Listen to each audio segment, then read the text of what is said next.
सिंध जी तारीख़ में घणा नाला गुज़रिया, पर कुझु नाला दिलि ते ज़ख़्म बणिजी हमेशह लाइ लिखिजी वेंदा आहिनि। उन्हनि मां हिकु अहिड़ो नालो बि शामिलु आहे जेको सिंध लाइ आख़िरी साह ताईं मैदान जंग में विढ़ंदो रहियो, शहीद थी वियो, पर पोइते न हटियो। उहो हो समादौर जो अज़ीम बहादुर कमांडर दरिया ख़ान लिगारी, जंहिंजी बहादुरी त बेमिसाल हुई, पर क़िस्मत वफ़ा न कई। तारीख़ जी हिकु अहिड़ी दास्तान जेका अॼु बि बदनसीबी जी दाह सिंध जी सरज़मीन खे ॾिए थी।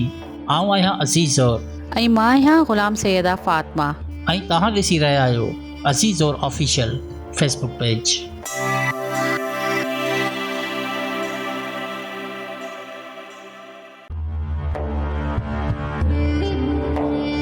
जॾहिं ख़ुरासान ऐं ईरान जी हिमायत याफ़्ता अरगून फ़ौजूं सिंध ॾांहुं वधियूं त सभिनी जा जिस्म ॾकणु लॻा। तॾहिं हिकु शख़्स पंहिंजो हथु पंहिंजी तलवार ते रखियो ऐं चयो त जेसिताईं दरिया ख़ान ज़िंदा आहे, सिंध जो आसमान दुश्मन जी छांव न ॾिसंदो। दरिया ख़ान न हुक्मरान हो न बादशाह, पर जंहिं वक़्तु बि सिंध जो नालो ख़तरे में पियो, हू पाण खे सॼी सिंध जो पुटु बणाए मैदान ते लही आयो। दुश्मन वटि जदीद हथियार, वॾी फ़ौज, ईरान ऐं ख़ुरासान जी मदद, ऐं दरिया ख़ान वटि सिर्फ़ु ईमान, गैरत ऐं दिलेरनि जो हिकु नंढड़ो टोलो। इन्हनि जो मुक़ाबिलो हिकु अहिड़ी फ़ौज सां हो जेका उन दौर में दुनिया जी सभ खां वॾी ताक़त हुई। जंग में सिंध जा सभु सिपाही शहीद थी विया, पर दरिया ख़ान अञा बि बीठो हो, पंहिंजी तलवार सां आख़िरी वार कई सिंध जो दर खणी। पोइ उहा घड़ी आई जंहिंखां पोइ सिंध कॾहिं बि साॻी न रही। दुश्मन जो तीर दरिया ख़ान जे दिलि में लॻो, पर घणे भाङे दिलि अंदरि अॻ ई सिंध जे मोहबत में सोराख़ थी चुको हो। सिंध लाइ हुन जी शहादत खां वधीक ज़ुल्म इहो हो त दरिया ख़ान जी लाश खे सिंध जी मिटीअ में दफ़न ई न कयो वियो।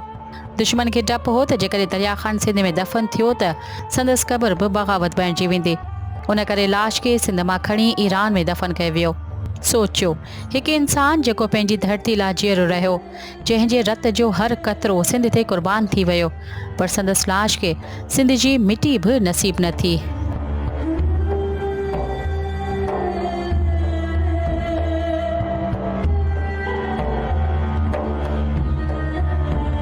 सवाल इहो आहे त उन जी बहादुरी ऐं सचाई जे किरदार खे असां कहिड़ी मोट ॾिनी।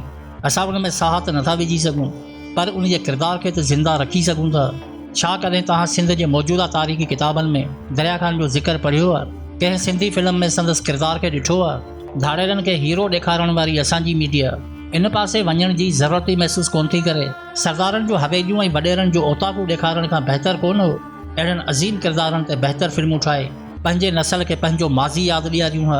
सनावतनि जा मसइला ऐं प्यार जा परिणाम फिल्मनि में ॾेखारण जी कहिड़ी ज़रूरत आहे? उहे त हुई ॾिसूं पिया।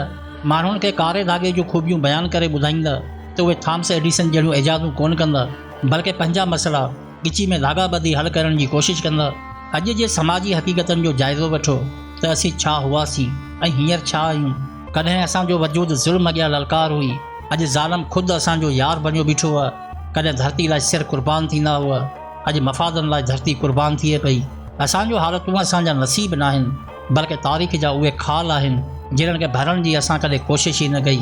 यादि रखो त गैरतमंद क़ौम कॾहिं बि ज़ुल्म सां ठाह नाहे कंदी। हू क़ुर्बानी ॾिए थी, पर सुञाणप नाहे विकिणंदी। दरिया ख़ान लिगारी इन जो मिसाल अथव, जंहिं पाण खे क़ुर्बान करे पंहिंजी सुञाणप खे ज़िंदा रखियो। जेकॾहिं वाक़ई असां हिकु ज़िंदा क़ौम आहियूं त अहिड़ी क़ौम पंहिंजे शहीदनि खे दफ़न न कंदी आहे, बल्कि उन्हनि जे किरदारनि मां पंहिंजा ज़मीर ज़िंदा कंदी आहे।